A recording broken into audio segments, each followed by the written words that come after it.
Hey, what's going on, Clipper people? It is me, William the Opinion Updike. And I am positive Chuck Mockler. And today here at Locked On Clippers, we're going to be talking about the other guys' season grades. These yes, guys all lumped together. Yes, who have not gotten a chance to shine yet. We're also talking Thirsty Thursday. Every single Thursday, we talk about who and what we're thirsty for, basically what we want to see more of.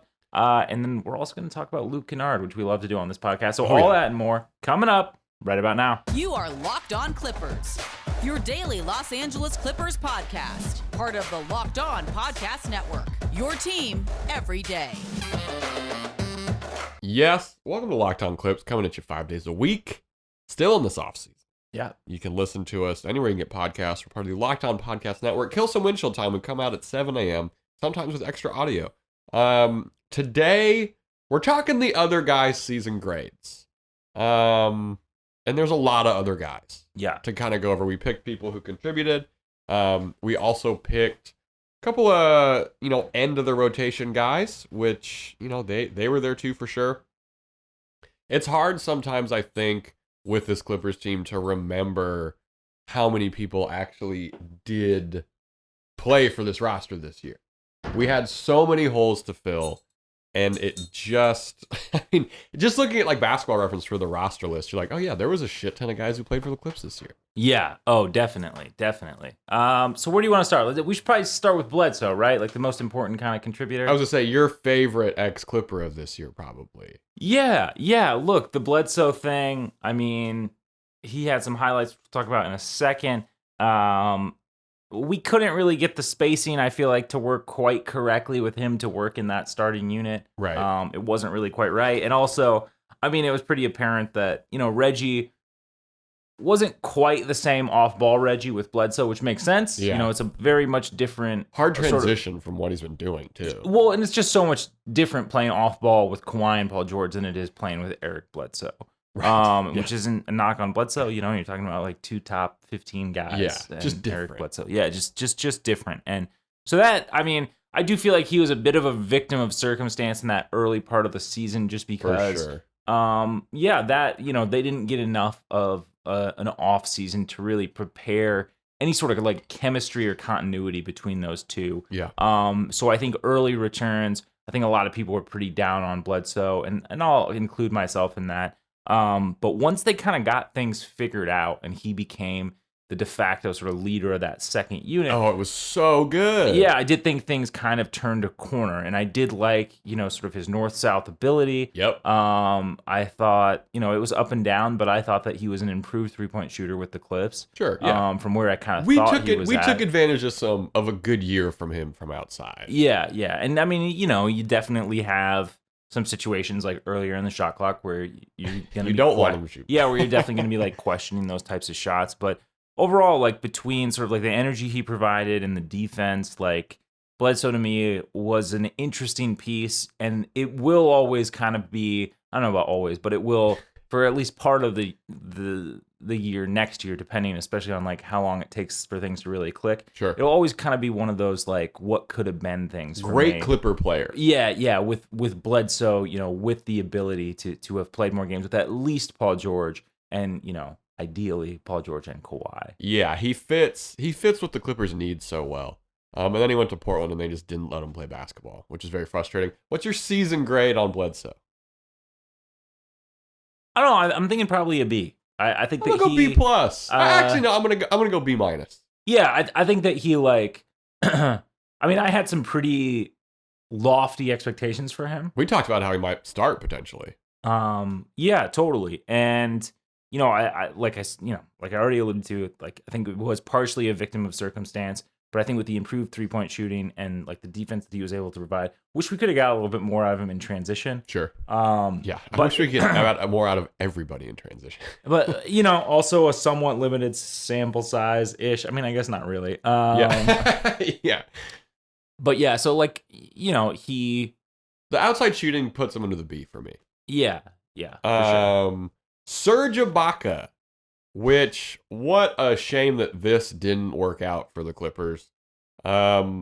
Just wasn't, look, if you were following kind of the injury situation. Yeah. And some of his quotes after that, it's very clear that there was differences of opinion on how to handle his back injury. There's that video of him working out like after a game and he had the hurt back and he has to end up getting surgery. Like, it felt like the split was kind of inevitable after that. Oh, which agreed. Sucks. Agreed. There was no real mending the situation. The only way to have addressed it would have been to do the right thing, last season in regards to the back injury versus, trying to see if he could overcome some of the pain, kind of play through that. Yeah. And it sucks because I understand the intention, like if we had a healthy Surge last season, even after Kawhi goes down, I do think that makes things a little bit more interesting, even in that Sun series. And I'm not saying that we necessarily get out of it, but it does helps us. It does definitely help. Like there's no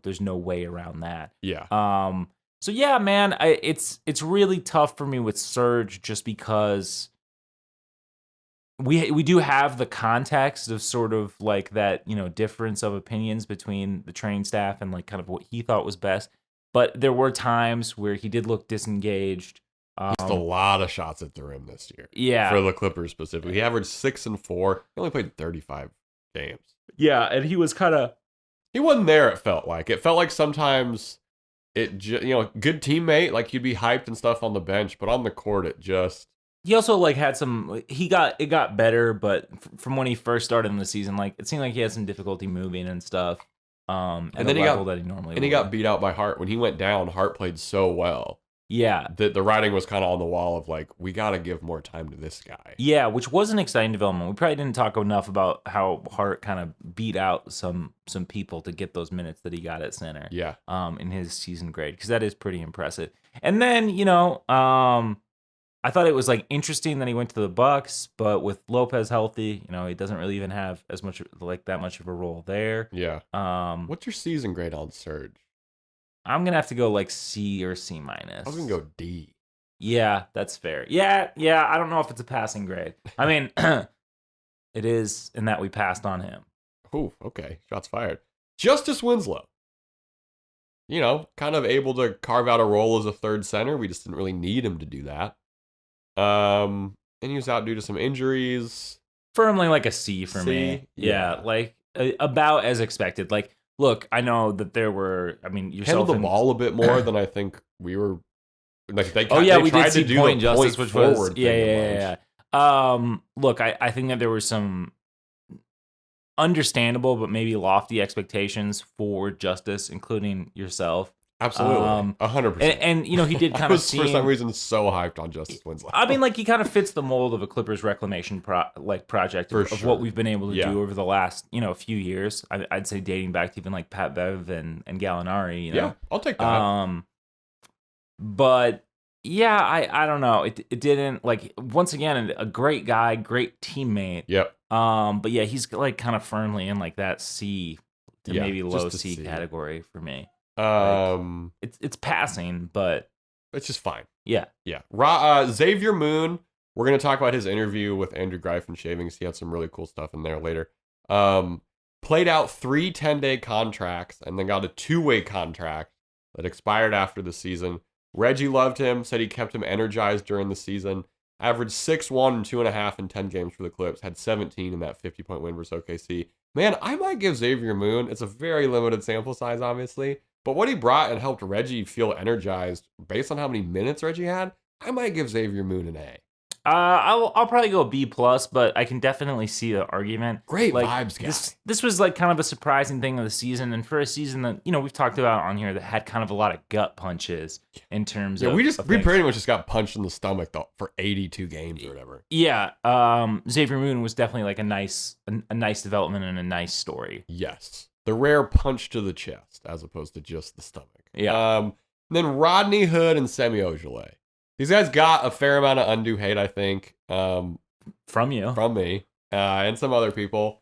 But, I don't know. Incompletes, like... Yeah, incompletes. I can't really give a grade on what I saw from either one of them. It was just so frustrating to have these roster spots. We already had Brandon Boston Jr. as a spot. We had Jay Scrubb as a roster spot. Those guys weren't going to get a bunch of time. And then to have these 2 guys kind of added, which is something that's rare for the Clippers, right? Usually... the end of the roster guys, you're like, oh, wow, this is their 15th guy or something like that. Yeah. It's been great, but these 2, it was kind of like, come on. Yeah. What are we doing here? I understand the idea, and like, especially with Hood, But yeah, I just think like due to injuries and stuff, he's not really like the 3-and-D guy that he once was. Yeah. I mean, pretty clearly. And then Right. Ogilvy was always just going to be a project, and It just doesn't. yeah, Yeah. it doesn't really fit in with what we're trying to do. Yes. Let us know what you think about our grades for the other guys over on @LockedOnClips. Coming up, we're going to be talking Thirsty Thursday, things we want to see more of, including some defensive stuff, and I'm tired of trade ideas. But first, we got to go shout out to Bet Online. I put a couple of bucks down on the Suns, maybe, or maybe I didn't, who knows. They are your number one source for all your betting stats and sports info. Find all the latest sports developments, league reviews, and news, including this year's basketball playoffs and Major League Baseball. I'm going to try and start betting on the Dew Tour so you can win, BMX, Big Air, all that good stuff. BetOnline is your continued source for all your sporting wagering info, from live betting to playoffs, esports, and more. Head to the website today and use your mobile device to learn more about the trends and actions. BetOnline, where the game starts. All right, so we're back with Thirsty Thursday. Every week we talk about who and what we're thirsty for, what we want to see more of. And Chuck, you have something that you're not thirsty for. What's going on with you in trades? I'm already tired of the trade ideas. I know we've talked about the classic, Gobert to the Clippers thing. That's not going to happen. Yeah. But I saw one today that was Norm and Marcus Morris for D'Angelo Russell and a second rounder. No.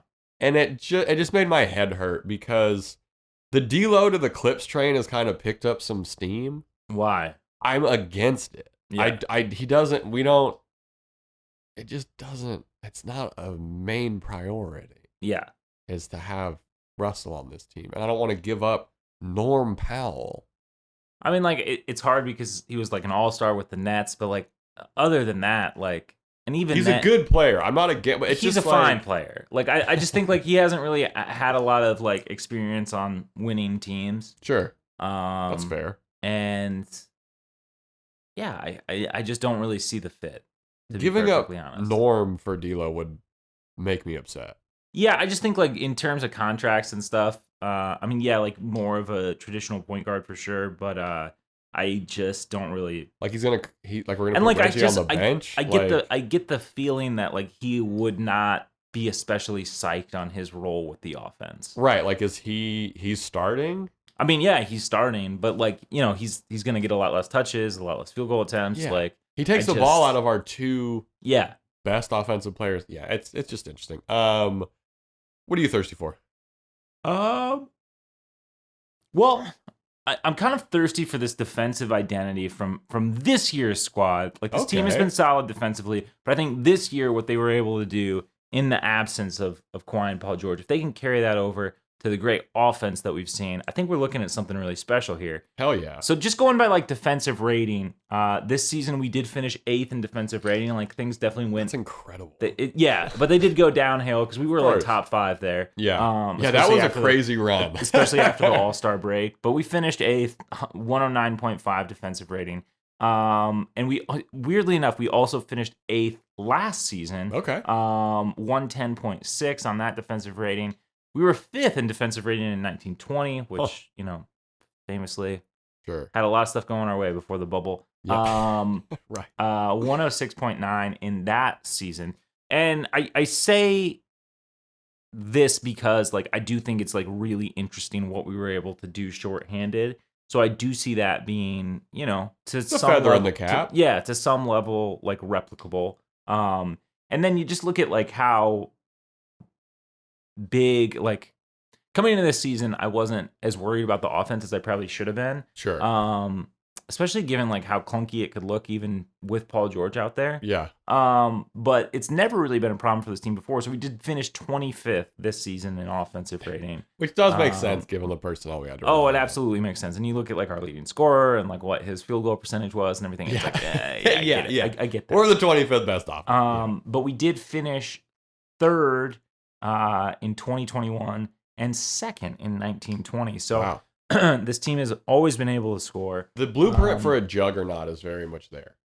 Yeah, this team. Yeah, definitely, it's all there. But to maintain the same defensive rating, with the shorthanded roster, I do think is something that has me really excited for next season. Yes, I can't believe we finished top 10. That is such. I think that's a testament to people talk about how, Zoo is bad at defense, like the anti-Zoo people.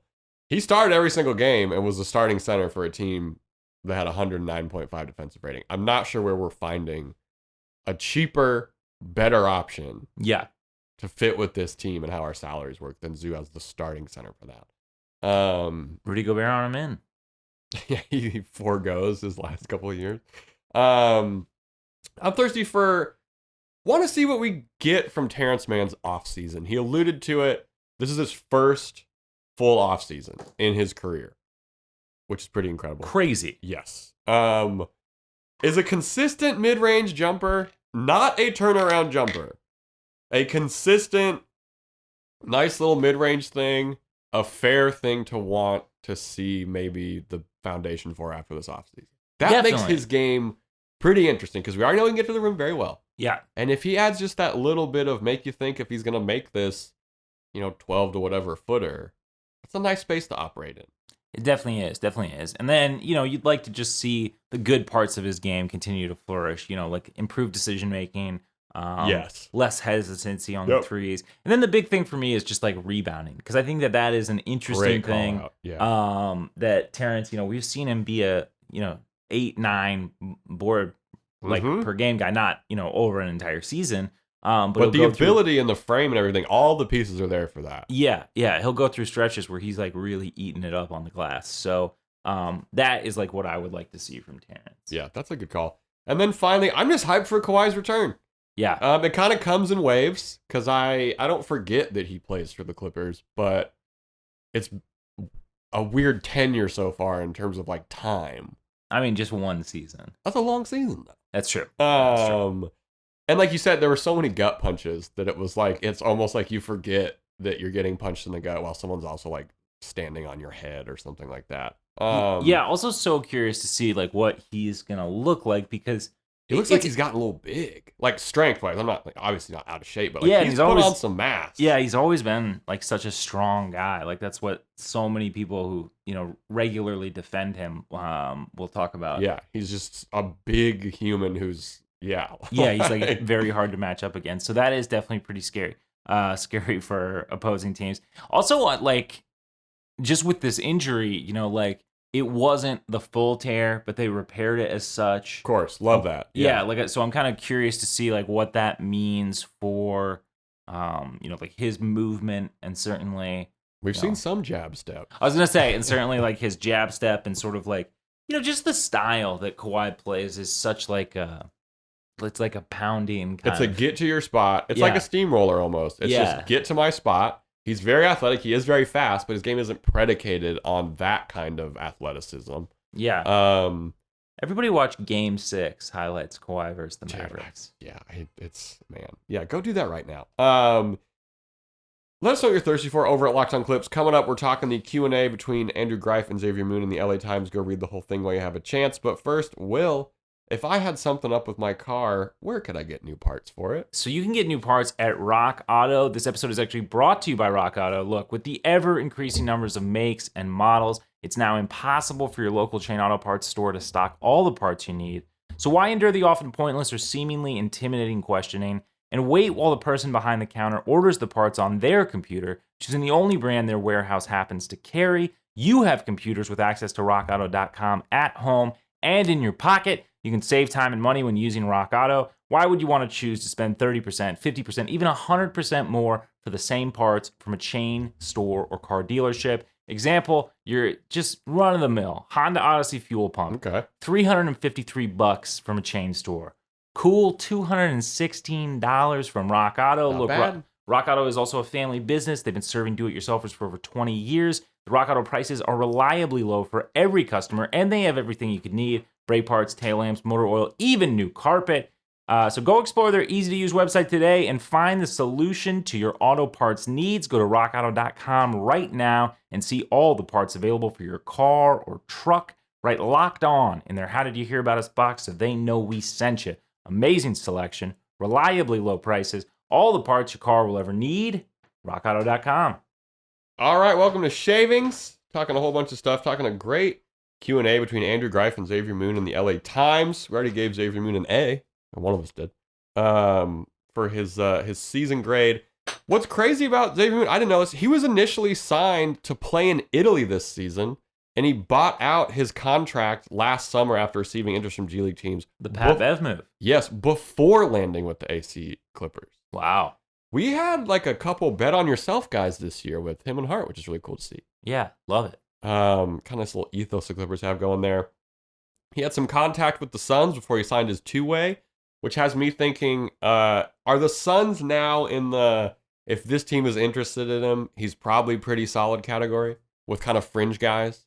Could be, yeah. Right? Yeah. Like, I think if the Suns are interested in a guy, it's fair to be like, oh, maybe if the Clippers are also taking a look at him, we're not mad at that, right? Like, it's how the Warriors were looking at Hart and all that other stuff. Yeah. Like, I think they're in that category now. Yeah, there's definitely something there. Clippers assistant coach Larry Drew called Xavier Moon the most instinctive point guard he's ever seen. Wow. Which is pretty cool. Moon said, you don't have to teach me a lot of stuff because I already know how to set guys up. I know how to set up their cuts. I know when to pass them the ball and where they want it. It's just awesome to see him kind of getting this chance to succeed. And, you know, Ty Lue was great. He said he called Xavier Moon the night before a game and said, we're going to play you tomorrow. I don't want you to walk on eggshells. Play free, run the team. You know the plays. You know what to do. Play how you play in the G League. And Xavier Moon talked about how any coach that gives their players that level of confidence is easy to play for, which just has me more hyped on how good of a coach Ty Lue is for this Clippers team and for these kind of fringe guys that we've seen all year.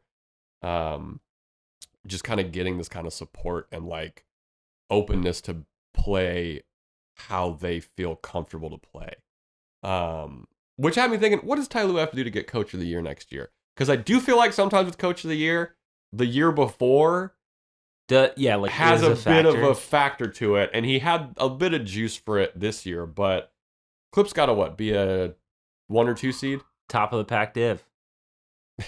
I would love it if, I think it's a 1 or 2 seed for Ty Lue to get Coach of the Year. Yeah, probably. And, you know, heaven hope that nothing crazy happens. If something does crazy happen, we'd have to be a 4 seed.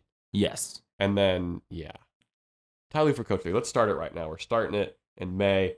Xavier Moon talked about the vets helping keep the locker room going this season, and he listed off Morris, Reggie, and Luke. Oh, wow. Is it kind of surprising? Not in a bad way to see Luke mentioned as like one of the vets and like being vocal in the locker room. I guess I've just never heard anything like that before. Yeah. I mean, it's definitely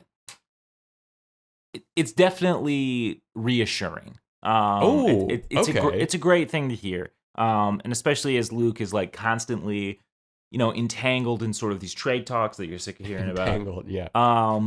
It's another one of those considerations that like, yes, I mean, like he is kind of, his skill set, you know, doesn't necessarily cast a wide net, right? Yeah. But there are other things that he provides, you know, both to this bench and in this locker room, that are important. Yeah, shout out Luke. Yeah, go check out. There's a bunch more great stuff in that interview. Go check it out over at LA Times. Support the local beat writers, please. Absolutely. Bally Sports is redoing their streaming. Okay. Bally Sports streaming service will be called Bally Sports Plus. Very original. Sinclair CEO Chris Ripley said that. He said it's going to cost $20 a month or $189 annually.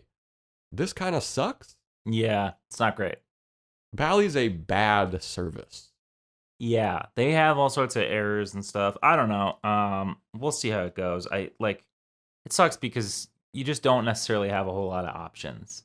Yes. And I think that, you know, obviously that's by design. But the system is not designed for us. Yeah, it's a shitty way to do business in 2022. For sure. And ask someone who's never illegally downloaded anything or streamed anything. Yeah. I wouldn't know where to turn. And then finally, Robert Covington was on the Clippers Wallpaper Wednesday designs today. Okay. Is this a sign he's coming back? It's good news, I will say that. They're not putting a guy on there who's not coming back, right? No. Well, Clippers marketing might, based on how they do things.